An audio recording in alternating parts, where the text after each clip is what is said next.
La bendición y la paz de Dios nuestro Padre y del Señor Jesucristo sea con todos ustedes.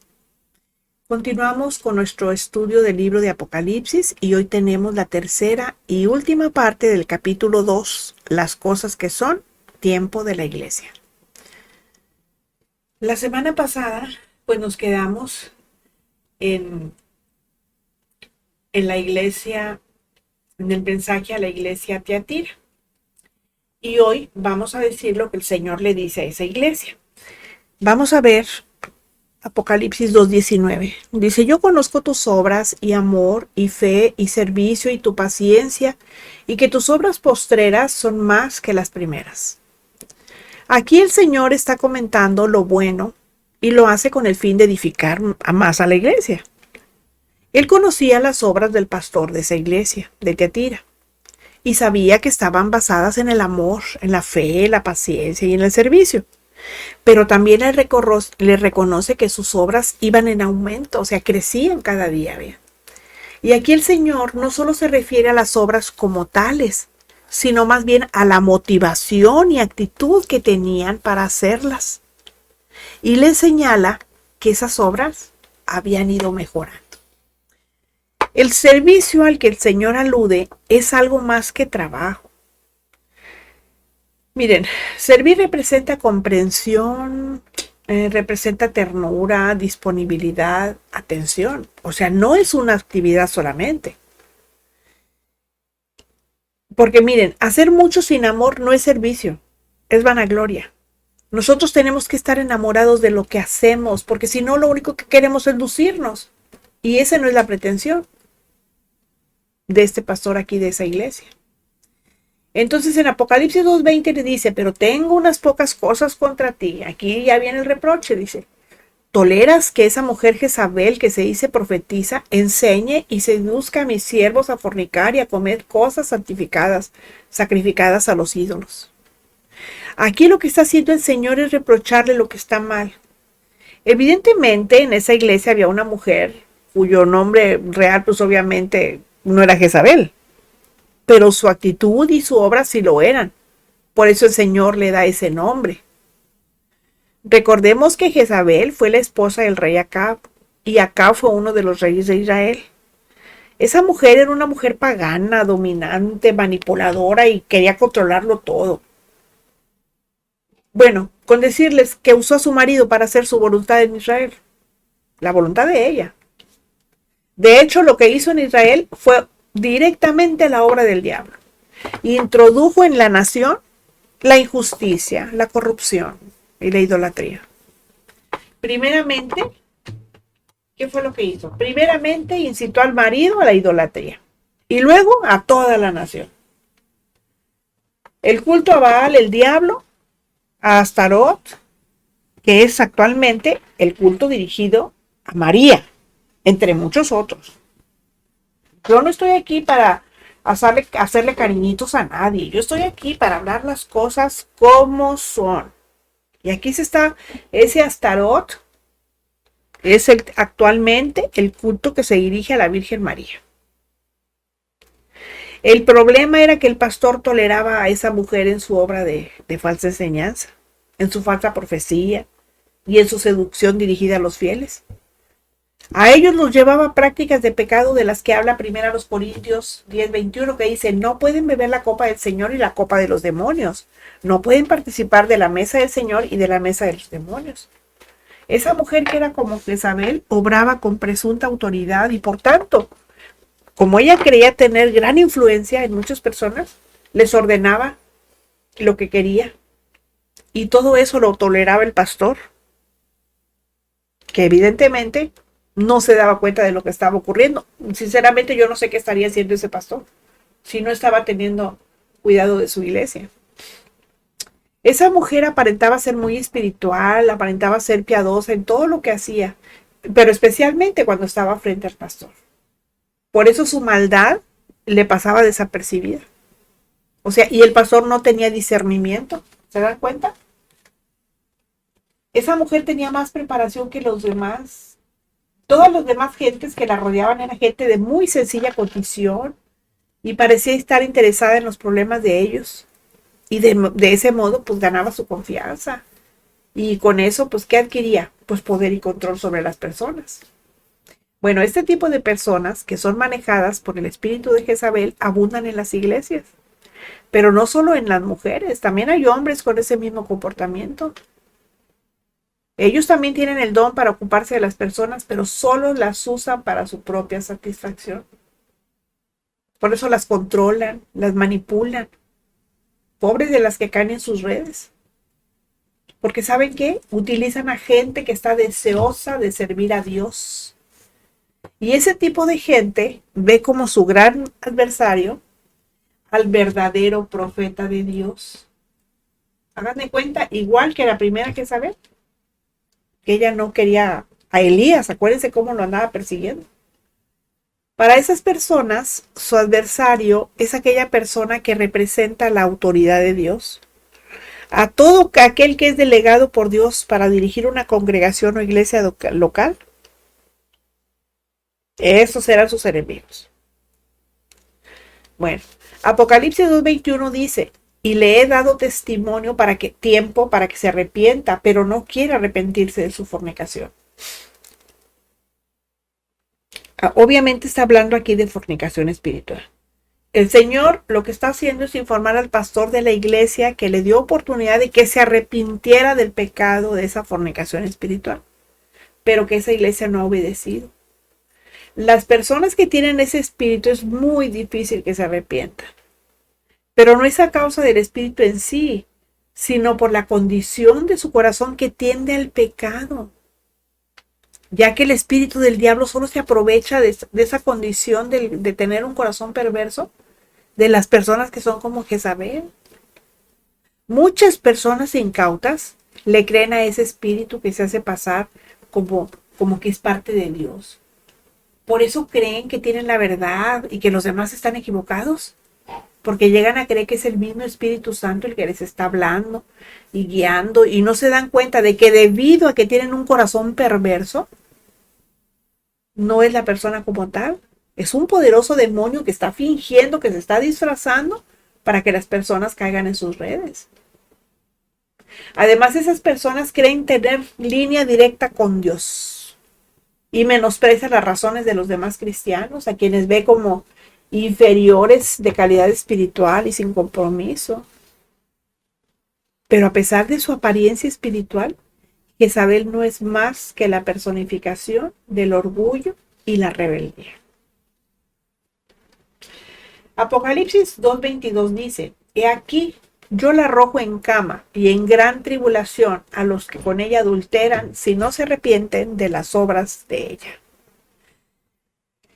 Llega un momento en que los plazos se cumplen y el Señor actúa con juicio. A Él nada se le va a escapar. Podemos estar viendo muchas injusticias, podemos estar viendo muchas cosas que están mal y a lo mejor hasta nos desesperamos y decimos, Señor, ¿cuándo vas a acabar con esto? Bueno, el final les va a llegar. Al final, a toda persona que actúe bajo el espíritu de Jezabel va a ser castigada porque no es compatible con el Espíritu Santo ni su obra en la iglesia.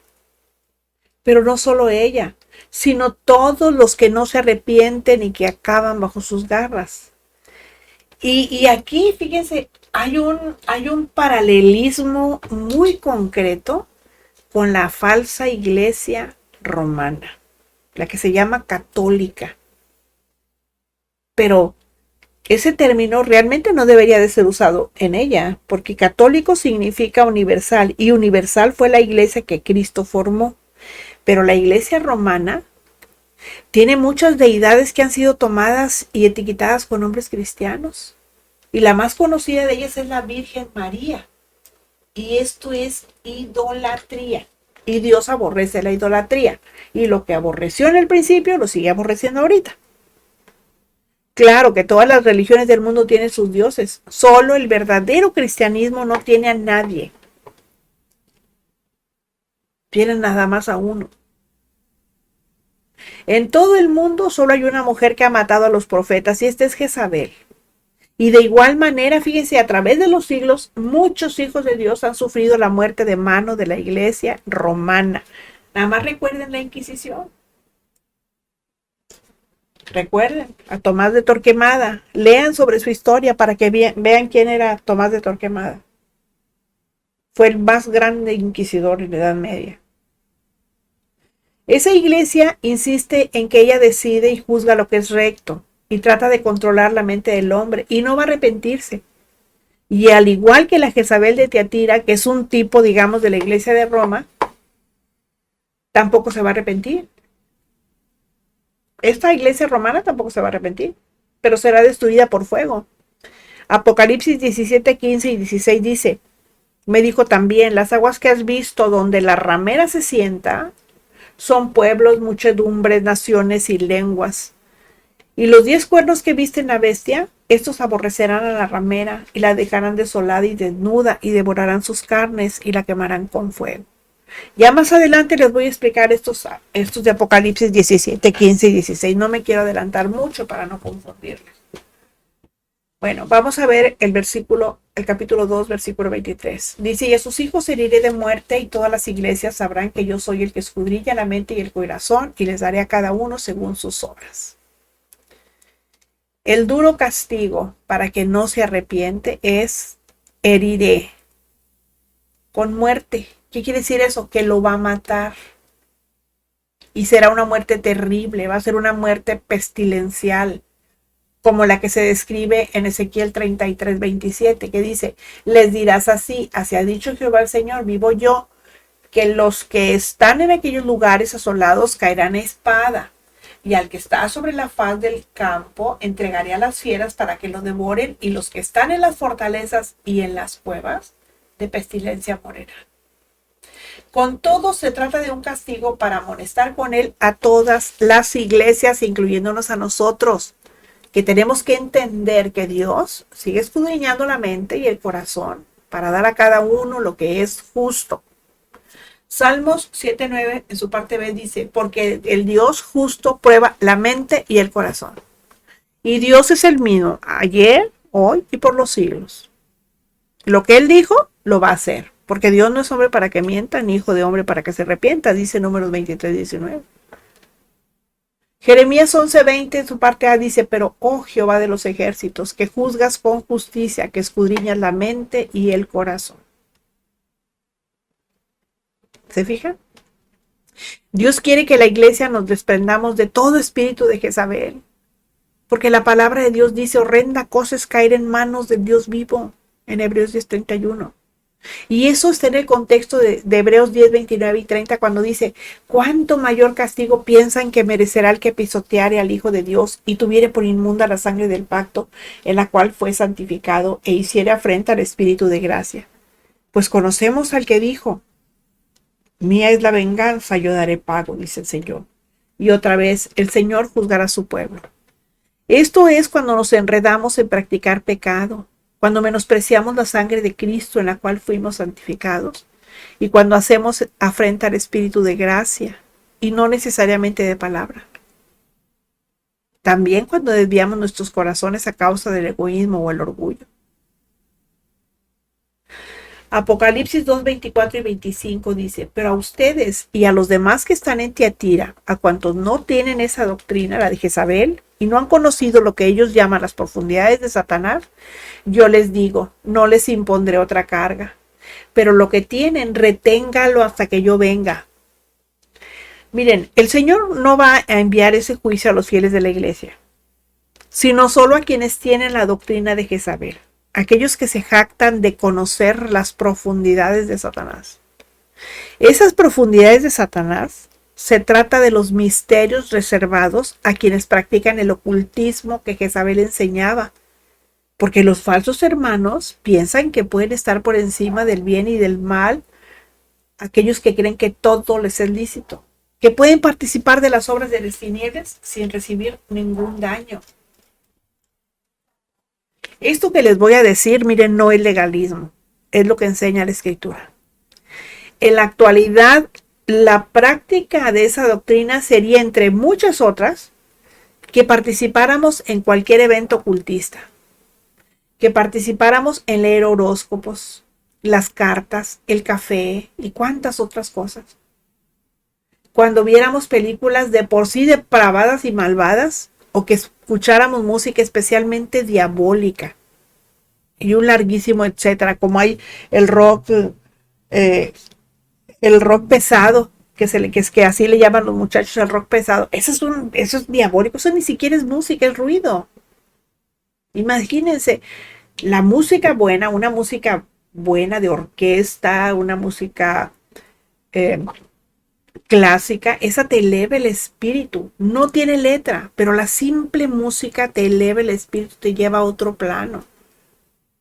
Pero a un plano bonito, donde tú sientes paz, te sientes contento, relajado, en calma. En cambio, esa música que les digo del rock pesado, esa no, esa todo te altera, te pone todo loco. ¿Cómo se ven los jóvenes?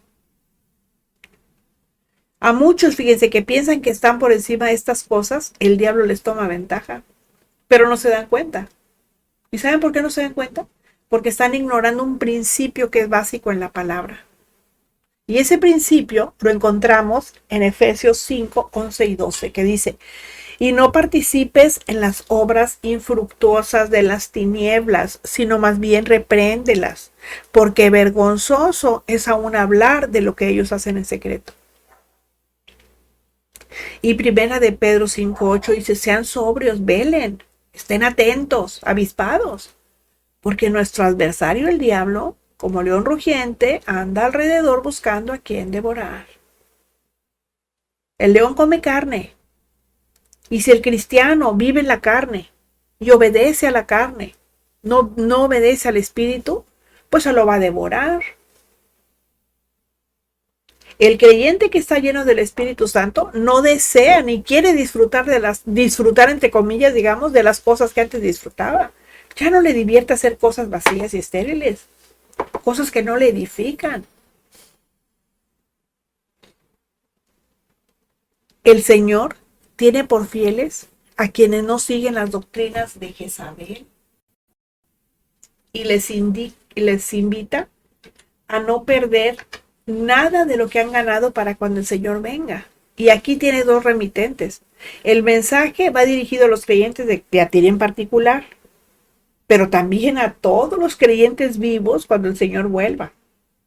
De hecho, la enseñanza es la misma. ¿Saben qué? Retengamos todo lo bueno, no lo perdamos para el día en que comparezcamos ante el Señor. Bueno, Apocalipsis 2:26 al 29 dice: al que venciere y guardare mis obras hasta el fin, yo le daré autoridad sobre las naciones y las regirá con vara de hierro, y serán quebradas como vaso de alfarero, como yo también la he recibido de mi Padre, y le daré la estrella de la mañana. El que tiene oído, oiga lo que el Espíritu dice a las iglesias. Aquí ya llegó la promesa, que por supuesto tampoco es solo para la iglesia de Tiatira, es para todos los creyentes en Cristo, porque todos nos vamos a tener que identificar con alguna de esas iglesias. El que guarda las obras de Cristo es el que hace el tipo de obras que Cristo hizo, las que Él ya preparó desde antes de la fundación del mundo. Como dice Efesios 2:10, dice: porque somos hechura suya, creados en Cristo según Jesús para buenas obras, las cuales Dios preparó de antemano para que anduviéramos, o sea, para que nosotros hiciéramos también.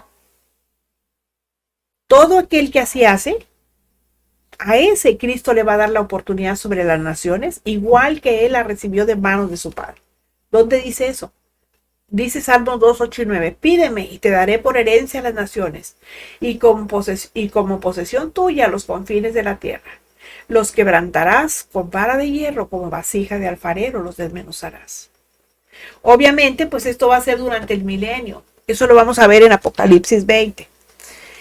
Y Apocalipsis 12:5 dice: ya dio a luz un varón que regirá con vara de hierro a todas las naciones, y su hijo fue arrebatado para Dios y para su trono. Esto se refiere a que no todos los cristianos van a tener esa autoridad, sino solo quienes hayan realizado obras conforme a la voluntad de Dios.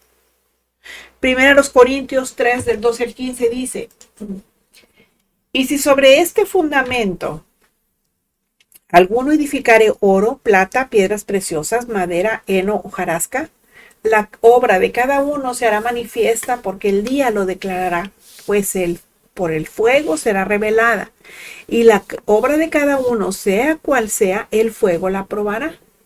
Si permanece la obra de alguno que sobreedificó, recibirá recompensa. Si la obra de alguno se quema, él sufrirá pérdida. Si bien él mismo será salvo, aunque así como por fuera. ¿Se fija? Dios va a darle a cada quien conforme a su obra. Apocalipsis 2:28, ya vamos a terminar, dice, y le daré la estrella de la mañana. Esta estrella de la mañana, que en su interpretación natural es el sol, que hace salir al nuevo día, pues representa a aquel que es la luz. O sea, ¿a quién representa? A Cristo. Aquí el Señor está diciendo que al que venciere le va a ser partícipe de su gloria. En Apocalipsis 3:21 dice, al que venciere le daré que se siente conmigo en mi trono, así como yo he vencido y me he sentado con mi Padre en su trono.